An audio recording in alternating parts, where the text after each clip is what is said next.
अस्सलाम वालेकुम, hi this is Moin. This video हम लोग बात करने वाले हैं titration curve of amino acid के बारे में। बेसिकली एज वी नो कि हमारे पास प्रोटीन की बायोकेमिस्ट्री सीरीज चल रही है जिसमें हम लोग different concept of protein biochemistry को डिस्कस करते हुए आ रहे हैं और ये उसकी एक लिंक वीडियो है। पिछली वीडियो में हम लोगों ने, अगर आपने देखी है, तो हम लोगों ने acid and basic characteristic of amino acid को डिस्कस किया था और ये उसका एडवांस वर्जन है which is the titration curve of amino acid.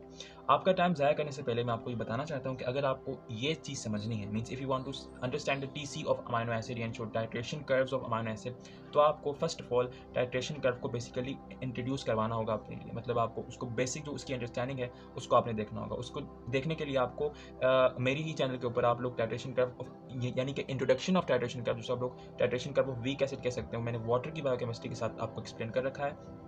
आप पहले वो देखें, then you have to come on to this video because इसमें बहुत सारी ऐसे फंडामेंटल इवेंट्स हैं जो मैंने इसमें डिस्कस नहीं किए बिकॉज ये उसका थोड़ा सा एडवांस वर्जन है।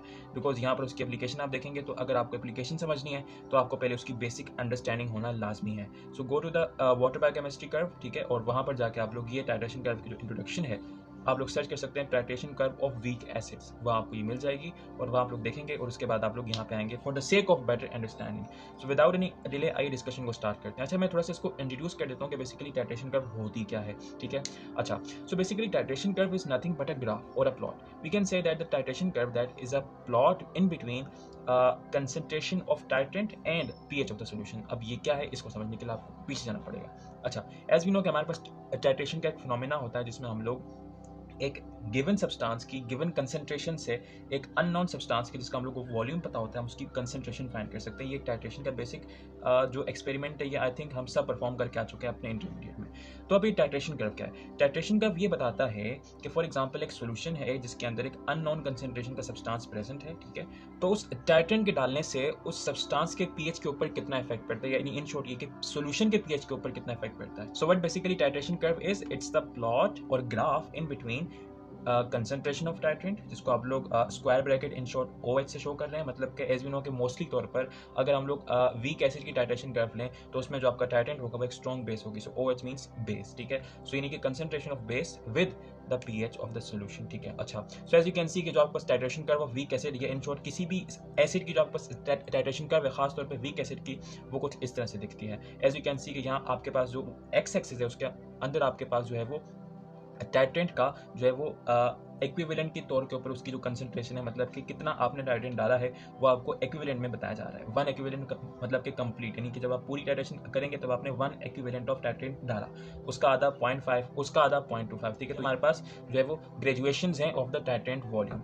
अच्छा, तो वाई एक्सिस में आपके पास पीएच ऑफ द सोल्यूशन, यानी आपने एक्स एक्सिस में जितना टाइट्रेंट डाला उसके हिसाब से जो पीएच ऑफ सोल्यूशन है वो कितना चेंज हुआ। एज यू कैन सी कि इनिशियली ये बिल्कुल एक अजीब सी कर्व है। इनिशियली आप ये देख रहे हैं कि जब आपने वीक एसिड में टाइट्रेंट डाला तो इनिशियली जो पीएच है वो बिल्कुल लीनियरली चेंज हुआ, ऑलमोस्ट लीनियरली है, हालांकि थोड़ी सी कर्व है, लेकिन यू कैन से दैट कि जो पीएच चेंज है initially on this titration curve वो लीनियर है, ठीक है। उसके बाद एक थोड़ा सा ग्रेजुएशन है जिसमें जो पीएच चेंज है वो रेजिस्ट हुआ, ठीक है, और फिर वापस वो जो resistance in the pH change है वो गायब हो गई। तो ये बेसिकली आपके पास टाइट्रेशन कर्व है। अच्छा, यहाँ पर कुछ इंपॉर्टेंट पॉइंट्स हैं जिसको आई थिंक इंट्रोड्यूस करवाना लाजमी है, ठीक है। अच्छा, first of all is the buffering reason.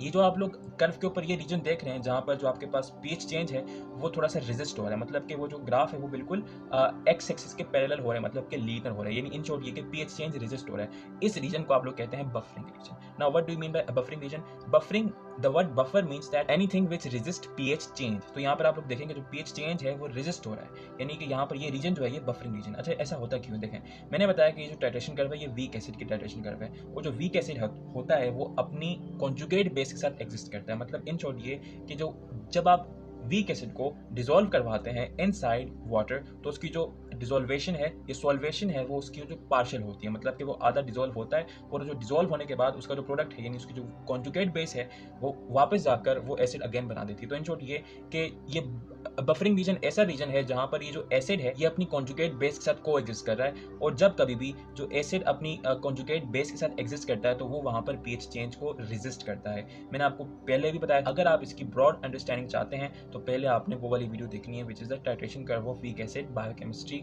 Of water, ठीक है। तो ये हमारे पास बफरिंग रीजन था, यानी जहां पर जो आपके पास जो पीएच चेंज है वो रेजिस्ट होता है। अच्छा, यहाँ पर एक और पॉइंट है जिसको आप लोग कहते हैं इन्फ्लेक्शन पॉइंट। इन्फ्लेक्शन पॉइंट या फिर इक्विवेलेंट पॉइंट इस कर्व के अंदर एक ही चीज है। अच्छा, इक्विवेलेंट पॉइंट क्या होता है?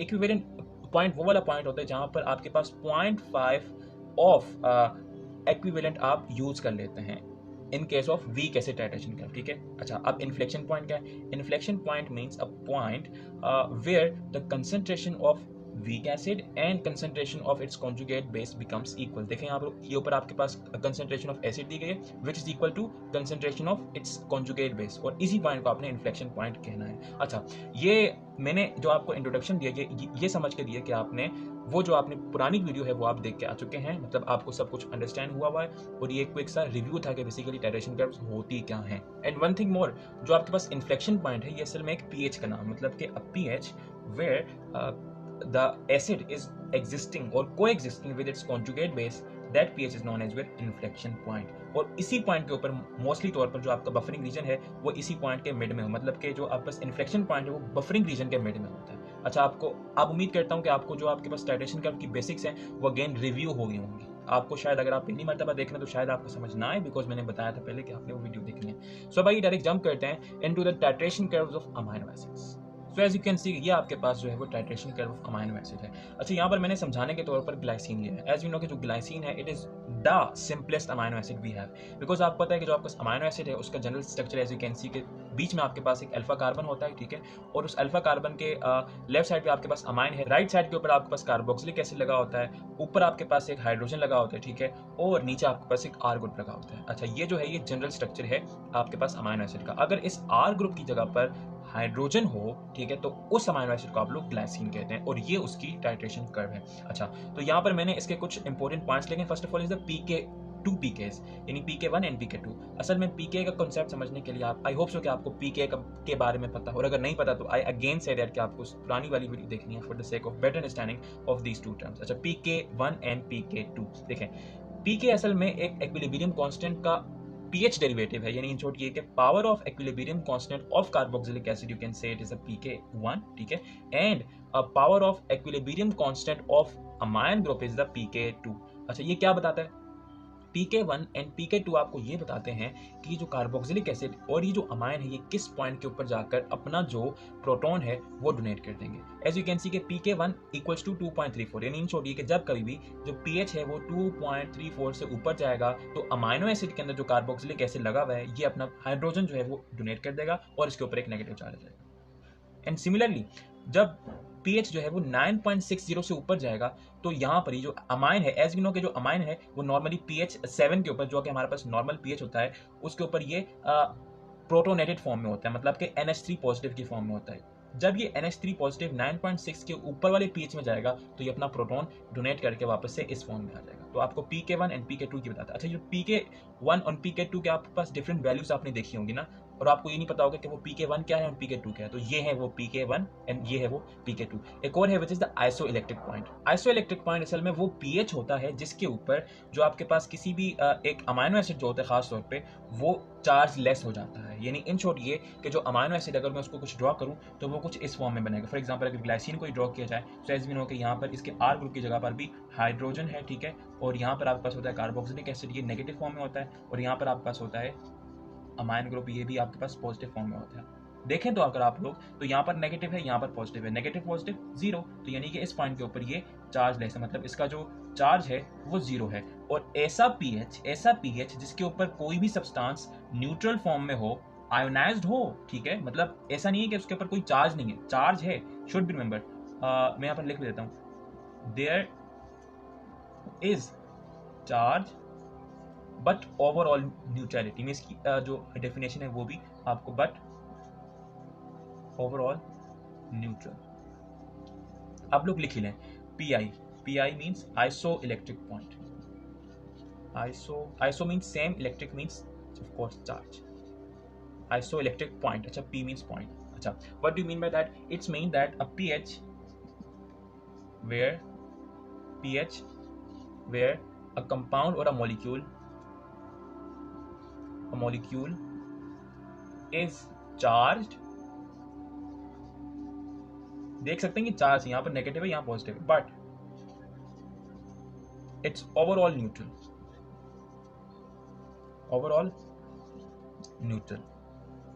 एज वी नो के anything which have zero charge, zero है, positive negative zero, is called as PI यानी आइसोइलेक्ट्रिक पॉइंट। अगर आपको इसका फार्मूला याद रखना है तो इट्स समथिंग दैट के PI equals to PK1 plus PK2 divided by half. यानी इन शॉर्ट ये कि अगर मैं इसको एक चेंज्ड कलर से लिखूं तो I think it will be better. जो आपके पास PI है, ठीक है, इट्स इक्वल्स टू, आपने लिख लेना था PK1 right plus PK2 divided bye 2। ये आपके पास आइसोइलेक्ट्रिक पॉइंट का फॉर्मूला है। अगर आप लोग इस PK को इस PK के साथ प्लस करें और उसको 2 से डिवाइड करें तो आपके पास ये आंसर निकल के आना है। अच्छा, अब ये तो है सिर्फ, ये जो आपके पास आइसोइलेक्ट्रिक पॉइंट है ये सिर्फ और सिर्फ उन अमाइनो एसिड के लिए है जिनका जो R ग्रुप है वो आयोनाइज नहीं होता। बिकॉज एज वी नो कि ये ग्लाइसिन है, ग्लाइसिन में अगर मैं अमाइनो एसिड का जनरल स्ट्रक्चर शो करूं तो ये इस R ग्रुप की जगह पर हाइड्रोजन लगा होता है ना।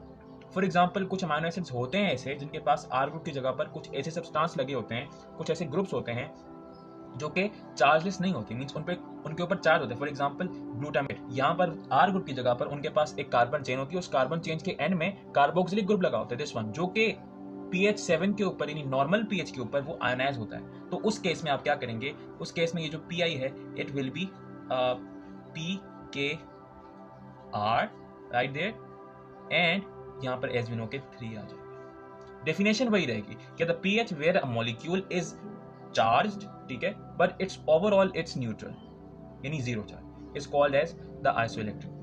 सो आई होप सो कि आपको आइसोइलेक्ट्रिक पॉइंट की जो बेसिक अंडरस्टैंडिंग है वो आपको समझ आई होगी। Now let's jump into the events of titration curve के। जो आपके पास ग्लाइसिन है उसकी टाइट्रेशन कर्व में कौन कौन से इवेंट्स आते हैं, इस पीएच के ऊपर क्या होता है, इसके ऊपर क्या होता है। एज वी कैन सी कि यहाँ पर 2 बफरिंग रीजन आपको देखने को मिलेंगे। सो भाई उन सबको डिटेल में डिस्कस करते हैं। सो एज वी नो कि हमारे पास ये आपके पास जो है वो titration curve of amino acid of glycine आपके पास यहाँ पर ये है। तो एज वी कैन सी कि आपके पास जो आपके पास एक्स एक्सिस है वहाँ पर आपके पास इक्विवेलेंस ऑफ OH ग्रुप, यानी इन शॉर्ट ये OH मींस बेस, एग्जैक्टली। यहाँ पर ये जो टाइटेंट है उसका वॉल्यूम दिया गया है और यहाँ पर pH ऑफ द सॉल्यूशन। अच्छा, यहाँ पर एक और थोड़ी सी इंडक्शन है। यहाँ पर आप लोग देख सकते हैं कि यहाँ पर आपके पास 2 इक्विवेलेंट्स है, यानी कि आपके पास, अगर आप लोगों ने titration curve of weak acid देखा होगा, अगर आप लोग यहाँ तक पहुंच चुके हैं, थैंक यू सो मच, तो अगर आपने यहाँ देखा होगा कि सिर्फ और सिर्फ एक इक्विवेलेंट था, मतलब कि there is a 0.5 in titration curve of weak acid and there is 1, लेकिन यहाँ पर 2 हैं। ऐसा क्यों? असल में देख सकते हैं कि यहाँ इस अमाइनो एसिड के केस में देयर आर 2 आयोनाइजेबल ग्रुप्स, मतलब कि 2 ऐसे ग्रुप्स हैं जो कि प्रोटॉन डोनेट कर सकते हैं, माइन एंड कार्बोक्सिलिक एसिड। सो जितने ज्यादा आपके पास जो है वो आयोनाइजेबल ग्रुप्स होंगे, ठीक है, I should have to write again the number of, मैं लिखता हूं प्रोटोनेबल, it's a word which is originated by me, but समझाने के लिए, the number of protonable groups equal to number of equivalents in TC, यानी कि जितने ज्यादा प्रोटोनेबल ऐसे ग्रुप्स जो कि प्रोटॉन एक्सेप्ट कर सकते हो और डोनेट कर सकते हो, यानी जितने ज्यादा ये होंगे उतने ही ज्यादा आपके पास, आप लोग देखेंगे कि टाइट्रेशन कर्व में आपके पास उतने ही इक्विवेलेंट्स होंगे। लेटर जाके हम लोग जब titration curve of ionizable R group containing amino acid को देखेंगे तो वहां पर 3 आपके पास इक्विवेलेंट्स होंगे, because the number of protonable groups equals to number of equivalent in the titration curve. Okay, so initially as we can see कि यहाँ आपके पास जब आप लोग देखेंगे जो आपके पास pH है वो जब आपने बिल्कुल लो जाए, मतलब कि जब आपने कोई भी आपके पास टाइट्रेंट आपने ऐड नहीं किया था तो वहां पर जो pH है वो बिल्कुल लो था। एज यू हैव इंक्रीज, यानी जब आपने उस आपके पास उस सॉल्यूशन के अंदर आपने अपना टाइट्रेंट डाला तो pH स्लाइटली इंक्रीज करने लगा, बिकॉज बेस का pH ज्यादा होता है, एसिड का कम होता है। तो जिस तरह से आपने बेस डाली, ठीक है, तो उतना आपने ये देखा कि जो आपके पास pH है उस सॉल्यूशन का वो इंक्रीज करने लगा। इनिशियली इस पॉइंट पे अगर आप लोग देखें, मतलब कि मैं यहाँ लिखता हूं एट लो pH आपके पास जितने भी अमाइनो एसिड थे वो आपके पास फुल्ली प्रोटोनेटेड फॉर्म, किसमें? Fully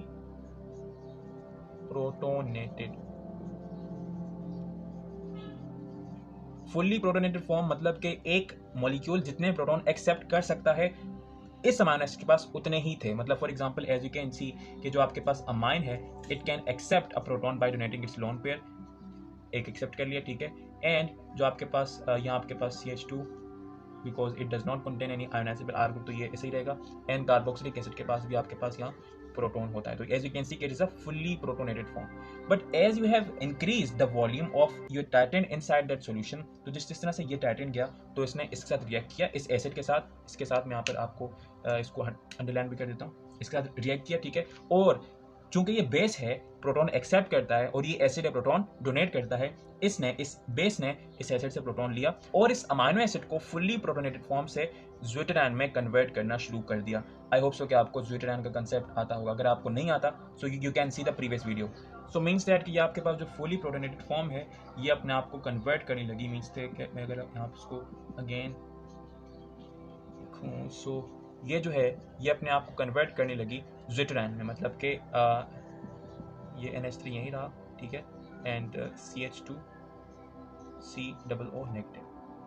as you can see इस मॉलिक्यूल के ऊपर बोथ द चार्जेस तो हैं बट ये ओवरऑल न्यूट्रल है। और आपको पता है कि ऐसे सब्सटेंस को जिसके ऊपर बोथ द चार्जेस हों, पॉजिटिव भी और नेगेटिव भी, but it's overall neutral, we call that it exactly a zwitterion. Zwitterion is any ion which is a hybrid ion. Hybrid ion ऐसा आयन होता है, ठीक है, जिसके ऊपर चार्ज तो होते हैं लेकिन वो ओवरऑल न्यूट्रल होता है। So this is the zwitterion. लेकिन देखें, अब जिस तरह से आपने बेस डालनी शुरू की, ठीक है, तो उस बेस ने इस COOH के साथ रिएक्ट किया और इसको इस फॉर्म में कन्वर्ट करना शुरू कर दिया। लेकिन जिस तरह से आपने ये जो बेस डालते जाएंगे, एक पॉइंट ऐसा आएगा जहां पर जो है ये जो आपके पास फुल्ली प्रोटोनेटेड फॉर्म है, या इन शॉर्ट ये कि जो आपके पास इसकी कंसंट्रेशन है, यानी कि NH3 positive CH2 and COOH, उसकी कंसंट्रेशन बराबर हो जाएगी ज़्यूटेरान की कंसंट्रेशन के। यानी कि जो आपके पास फुली प्रोटोनेटेड फॉर्म की कंसंट्रेशन है, fully protonated form CH2 there is your COOH, उसकी कंसंट्रेशन ऑलमोस्ट बराबर होने लगेगी with the concentration of exactly zwitterion positive CH2 and there is your COO negative. I hope so कि ये थोड़ा सा कंजेस्टेड फॉर्म मैंने लिखा है लेकिन आपको समझ आ रहा होगा। ये जो है बिल्कुल ये मतलब कि इन दोनों की कंसंट्रेशन बराबर है। इस पॉइंट को जब ये दोनों कंसंट्रेशन बराबर हो जाएगी, इसको आप लोग कहेंगे exactly first inflection point. Exactly आपको याद आया ना इन्फ्लेक्शन पॉइंट क्या था? Inflection point is the point where the concentration of the acid, ये आपके पास एसिड है, क्यों? क्योंकि ये अपना प्रोटॉन लूज कर रहा है, इक्वल्स टू द बेस, उसकी कॉन्जुगेट बेस, यानी ये जो कॉन्जुगेट बेस है ये इस एसिड की, यानी कि दोनों की कंसंट्रेशन बराबर है, यानी फर्स्ट इन्फ्लेक्शन पॉइंट। और ये कहाँ आएगा? एग्जैक्टली जब आपके पास जो pK है, यानी pK1 आएगा, जब आपके पास pK1 आएगा, यानी छोड़िए कि जब आपके पास pH कहाँ तक पहुंचेगा? Exactly 2.34। Let me write here for your ease. यहाँ पर जो pH होगा इस वक्त ये होगा 2.34। तो एज यू कैन सी कि ये दोनों अगर को एग्जिस्ट कर रहे हैं तो इस रीजन में अगर ये को एग्जिस्ट कर रहे हैं तो ये ऐसा बफर काम करेंगे। और दैट्स वाई आप लोग यहाँ देख रहे हैं कि जो pH है, yes yes you are understanding, ये आपके पास जो है वो चेंज नहीं हो रहा। Why? Because there is a buffer. I hope so कि आपको बफर का बेसिक मतलब पता होगा। यानी जब कभी एक वीक एसिड अपनी कॉन्जुगेट बेस के साथ को एग्जिस्ट करता है तो वो एज अ बफर काम करता है। सो ये आपके पास फर्स्ट इन्फ्लेक्शन पॉइंट था, ठीक है। और ये कब आता है? ये तब आता है जब आपके पास 0.5 इक्विवेलेंट ऑफ जो आपके पास टाइटेन है वो आप लोग यूज कर लेते हैं। तो आप लोग ये देखेंगे जो आपका बफरिंग रीजन का आगाज है वो वहां और जहां पर 0.5 इक्विवेलेंट आपने यूज कर दिया। सो आप लोग जब 1 इक्विवेलेंट तक पहुंचेंगे, ठीक है, और 1 इक्विवेलेंट के बिल्कुल मिड में, तो आई होप सो कि आपको यहाँ तक समझ आ रहा होगा, बिकॉज अब हम आगे मूव करने वाले हैं। सो जब आप आहिस्ता आहिस्ता बेस डालते जाएंगे तो ये जो बेस है ये ज्यादा से ज्यादा जो आपके पास फुल्ली प्रोटोनेटेड आपके पास अमाइनो एसिड है उसके साथ रिएक्ट करके उसको इस फॉर्म में कन्वर्ट करेगी। और एक पॉइंट ऐसा आएगा कि सारा का सारा जो आपके पास फुल्ली प्रोटोनेटेड फॉर्म है, मतलब कि जो आपके पास सारा का सारा अमाइनो एसिड है वो आपके पास ज़्यूटेरान की फॉर्म में आ जाएगा। मतलब कि all the amino acid will be in this form, CH2 C negative, right there. यानी कि जितना भी आपके पास अमाइनो एसिड है वो मोस्टली सारा नहीं होगा, सारा कुछ भी नहीं होता, कुछ ना कुछ इस फॉर्म में लाजमी एग्जिस्ट करेगा। यानी मोस्टली जो आपके पास अमाइनो एसिड है वो इस फॉर्म में एग्जिस्ट करेगा। उस पॉइंट के ऊपर जहां पर ज्यादातर जो आपके पास अमाइनो एसिड होगा उसका चार्ज जो है वो जीरो होगा, यानी छोड़िए कि वो ज़्यूटेरान में एग्जिस्ट करेगा। उस पॉइंट को आप लोग क्या कहते हैं? Exactly isolated point. यानी the pH where the compound और the molecule is both ionized, यानी हाइब्रिडली आयोनाइज्ड, नेगेटिव भी है पॉजिटिव भी है, बट ओवरऑल उसका चार्ज जीरो होगा। उस पॉइंट को आप लोग कहेंगे isoelectric point and it comes somewhere there. यहाँ पर आएगा आपका isoelectric point. This is your PI, और ये आई थिंक कहाँ पर आता है एग्जैक्टली 5.97। आई थिंक मुझे लिखने की ज़रूरत नहीं है।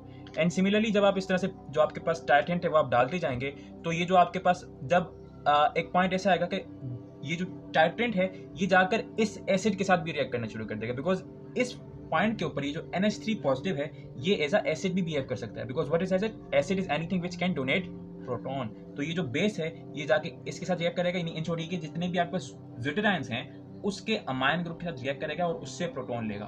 यानी आहिस्ता आहिस्ता ये जो आपके पास ज्विटर आयन है, ये जो आपके पास ज्विटर आयन है, ज्विटर आयन ये क्या होगा? कन्वर्ट होगा किसमें? Fully deprotonated form. I hope कि आपको नजर आ रहा होगा। इन शॉर्ट ये कि अगर मैं उसको कुछ यहाँ पर ड्रॉ करूँ, so it looks something like that is your NH2। I hope so कि आपको नजर आ रहा होगा। CH2 also there, sorry, NH2 and 2CH2 and C+O negative. This is actually fully deprotonated form। यानी कि यहाँ पर जिस तरह से यहाँ से pH जो है, मतलब कि आप ज़्यादा से ज़्यादा टाइटेंट डालते जाएंगे तो ये जो आपके पास ज्विटर आयन है ये फर्दर आपके पास फुल्ली डीप्रोटोनेटेड फॉर्म में कन्वर्ट होता जाएगा। फुल्ली मींस ज़्यादा, मतलब कि पूरा का पूरा, एंड डी मींस एग्जिट, यानी प्रोटॉन एग्जिट हुआ, यानी ऐसा फॉर्म जिसमें जितना भी प्रोटॉन था वो सारा एग्जिट हो गया, it's a fully deprotonated form. And similarly जिस तरह से यहाँ पर एक इन्फ्लेक्शन पॉइंट आया था, एक पॉइंट ऐसा आएगा जहाँ पर जो है वो कंसंट्रेशन ऑफ ज्विटर आयन, यानी पहले क्या हुआ था, आहिस्ता आहिस्ता थोड़ा थोड़ा ज्विटर आयन अपने फुल्ली डीप्रोटोनेटेड फॉर्म में कन्वर्ट होने लगा था, लेकिन एक पॉइंट ऐसा आएगा कि जो आपके पास ज्विटर आयन है उसकी कंसंट्रेशन बराबर हो जाएगी किसकी कंसंट्रेशन के साथ? एग्जैक्टली फुल्ली डीप्रोटोनेटेड फॉर्म के साथ। यानी कि वहां पर होगा ये कि जो आपके पास, आई होप सो कि आपको नजर आ रहा होगा, जो आपके पास कंसंट्रेशन होगी किसकी? ज्विटर आयन की, CH2 C+O नेगेटिव, वो बराबर होगी किसके साथ? Exactly concentration of fully deep, यानी यहाँ पर positive, sorry, concentration of NH2 CH2 C+O negative. So इस पॉइंट को जब इन दोनों की कंसंट्रेशन आपस में बराबर हो जाएगी, ज्विटर आयन की कंसंट्रेशन और फुल्ली डीप्रोटोनेटेड फॉर्म की कंसंट्रेशन आपस में बराबर हुई, it's what exactly? It's the second inflection point. और ये कहां पर आएगा? इस फॉर्म में, मतलब कि ग्लाइसिन की फॉर्म में ये आएगा एट द pH 9.60। और एज वी नो कि अगर ये जब आपके पास सेकंड इन्फ्लेक्शन पॉइंट आया तो ये कब आएगा?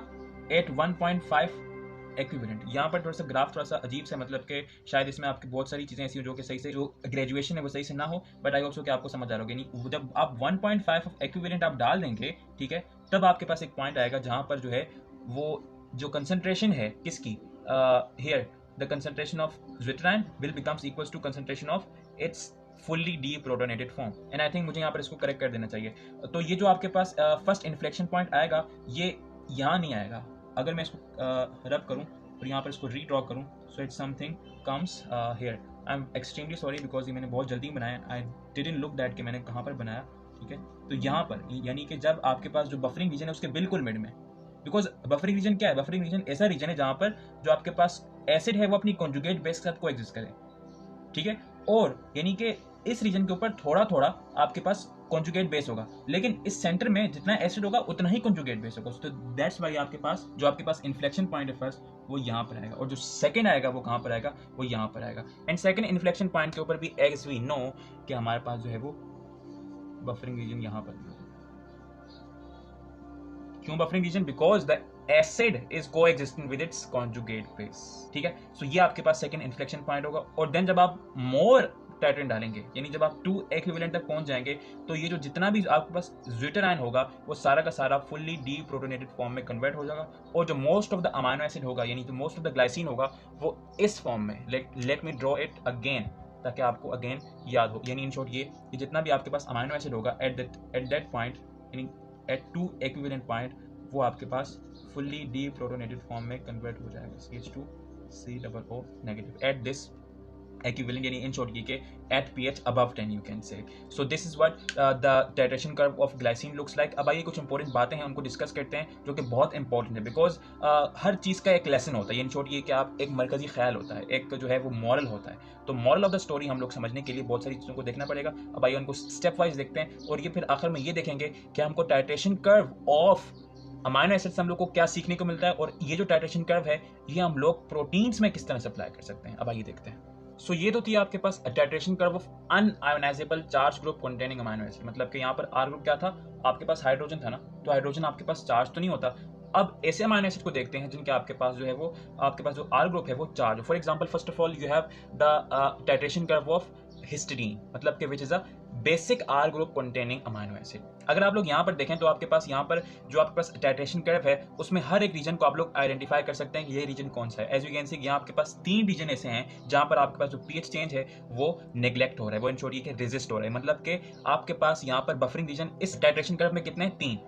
बिकॉज आपको पता है कि जितने ज्यादा प्रोटोनेबल आपके पास ग्रुप्स होते हैं किसी भी मॉलिक्यूल में उतने ही आपके पास इन्फ्लेक्शन पॉइंट्स होते हैं, एज वी डिस्कस बिलो ना। जितने ही ज्यादा आपके पास एक ग्रुप में प्रोटोनेबल या इन शॉर्ट ये चार्जेबल ग्रुप्स होते हैं, ठीक है, एक मॉलिक्यूल के अंदर, उतने ही ज्यादा आपके पास इन्फ्लेक्शन पॉइंट होते हैं, मतलब कि उतने ही ज्यादा आपके पास वो ग्रुप्स होते हैं जो कि प्रोटॉन को एक्सेप्ट और डोनेट कर सकते हैं। और अगर एक ग्रुप जो प्रोटॉन को एक्सेप्ट भी कर सकता है और डोनेट भी कर सकता है वो एज अ बफर काम कर सकता है। तो जितने ग्रुप्स, जितने ज्यादा टाइट्रेटेबल ग्रुप्स यानी जितने ज्यादा प्रोटोनेबल ग्रुप्स उतने ही ज्यादा आपके पास इन्फ्लेक्शन पॉइंट। अच्छा, यहाँ पर आप लोग देखें तो आपके पास जो आइसोइलेक्ट्रिक पॉइंट है, बिकॉज आपने यहाँ पर जो चीज जहन में रखनी वो है आइसो इलेक्ट्रिक पॉइंट, बिकॉज आप लोग यहाँ देखें तो जो आपके पास आइसो इलेक्ट्रिक पॉइंट है वो 7 से अबव है यानी टूवर्ड्स बेसिक है। अब what do you mean by that?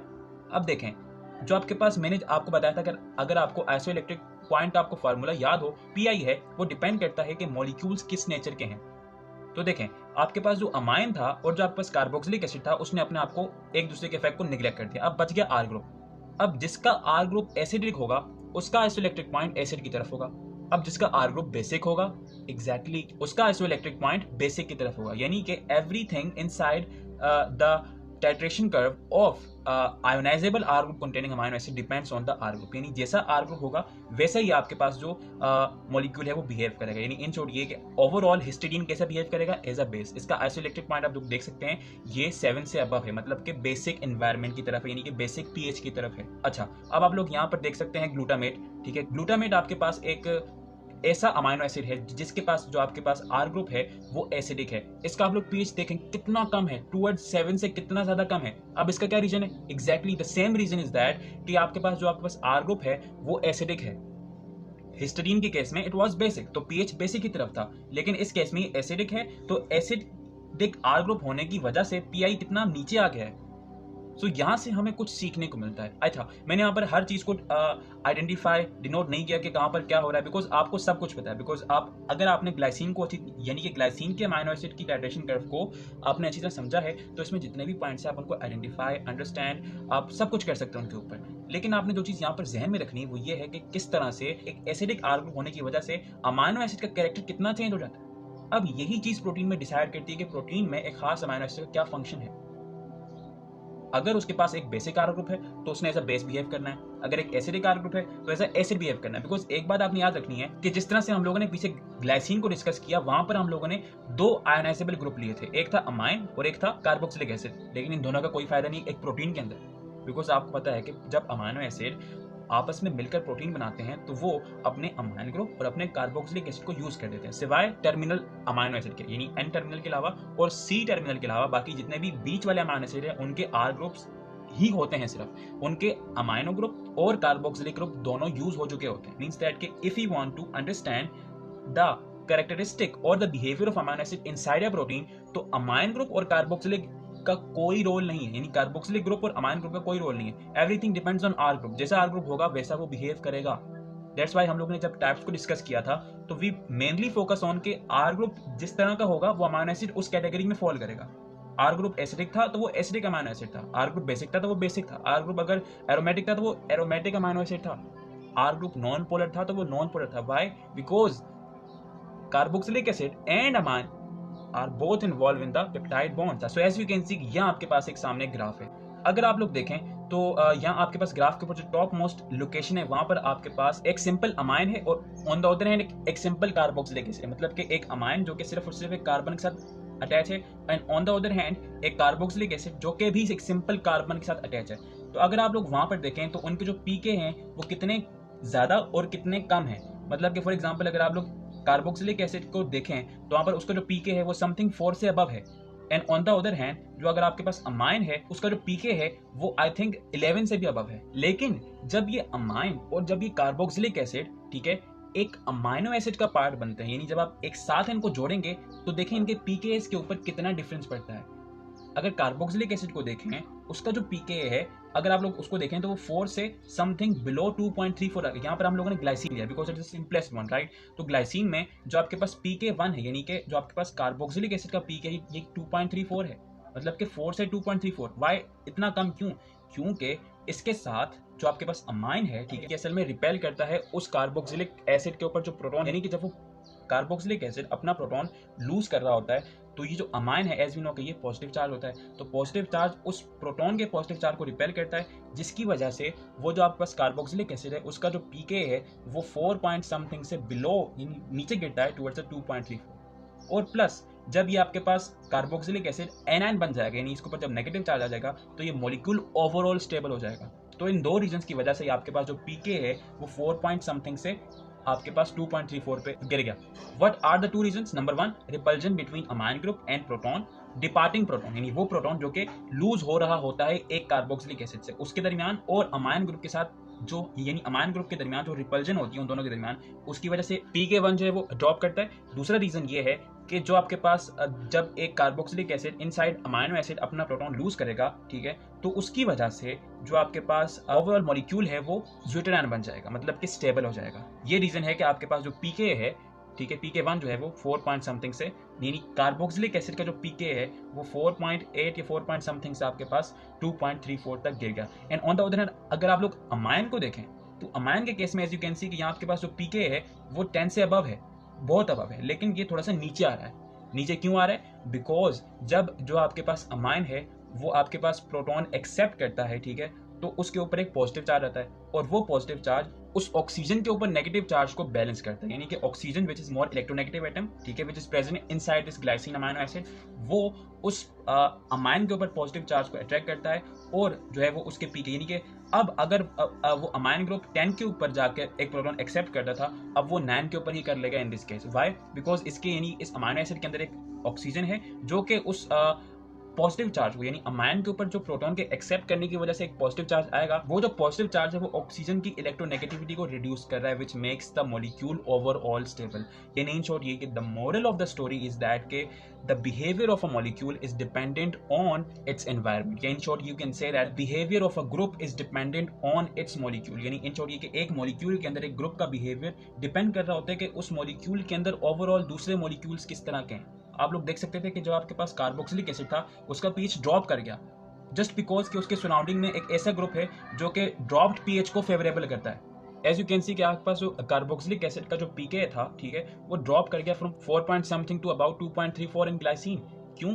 Because of its environment, यानी कि उसके एनवायरमेंट में एक, यानी उसी के मॉलिक्यूल के अंदर एक अमाइन ग्रुप था जो कि रिपेल कर रहा था उसके डी प्रोटोनेटिंग प्रोटॉन को, जिससे उसकी जो आपके पास जो डी प्रोटोनेटिंग है, यानी शॉर्ट के जो डिपार्टेशन है, जो रिमूवल है उस प्रोटॉन का, वो और फास्ट हो गया। And on the other hand जो अमाइन है उसका पीके 10 पॉइंट समथिंग से नीचे आ गया। क्यों? क्योंकि उसके सराउंडिंग में एक ऐसा ग्रुप था विच इज ऑक्सीजन जो कि इलेक्ट्रोनेगेटिव था और उसके डी प्रोटोनेशन को, या इन शॉर्ट ये कि प्रोटॉन लूज करने को वो फेवर करता था, which makes the overall that molecule stable.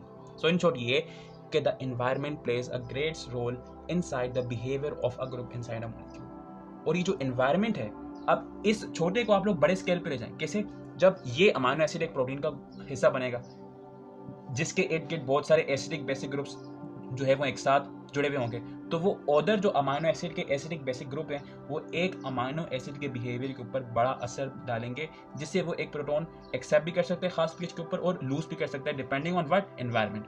और उस एनवायरमेंट की वजह से वो प्रोटीन एक खास तरह का बिहेवियर अपना लेगा जो उसको अपना फंक्शन परफॉर्म करने में हेल्प आउट करेगा। सो that was the moral of the story. अब आइए हमारे पास एक टेबल है जिसके ऊपर मुख्तलिफ किस्म की इन्फॉर्मेशन है, मतलब कि pK1 pK2, let's discuss that. So as you can see this, आपके पास एक अमाइनो एसिड की, यानी सारे के सारे अमाइनो एसिड की जितनी भी इन्फॉर्मेशन हो सकती है वो सब कुछ आपको गिवन है, starting from its sub form, यानी शॉर्ट ये short form, then we move on that कि आपके पास जो PK1, PK2, PKR। अच्छा ये PKR क्या है? PKR इज द PKA यानी कि KR यानी कि इक्विलिब्रियम कांस्टेंट यानी कि power of equilibrium constant of the R group. यानी अगर आपके पास R ग्रुप आयोनाइजेबल है, देखें बहुत सारे ग्रुप्स ऐसे हैं जिनके पास PKR 0 है बिकॉज उनका R ग्रुप आयोनाइजेबल नहीं है। लेकिन ऑन द अदर हैंड जो आपके पास ऐसे ग्रुप्स हैं, ऐसे अमाइनो एसिड हैं जिनका R ग्रुप आयोनाइजेबल है, उनका PKR आपके पास उनकी कुछ वैल्यूज हैं, ठीक है।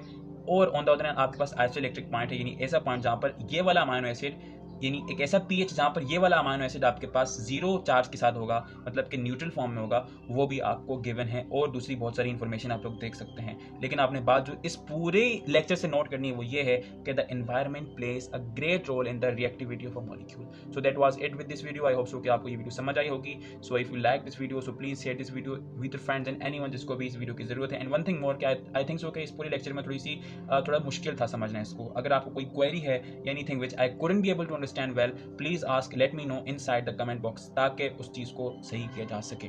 सो thank you so much for watching. If you like this video so please share this video with your friends, anyone जिसको भी इस वीडियो की जरूरत है उसके साथ इसको जरूर शेयर कीजिएगा। Thank you so much for watching. Have a nice day, take care yourself, good bye.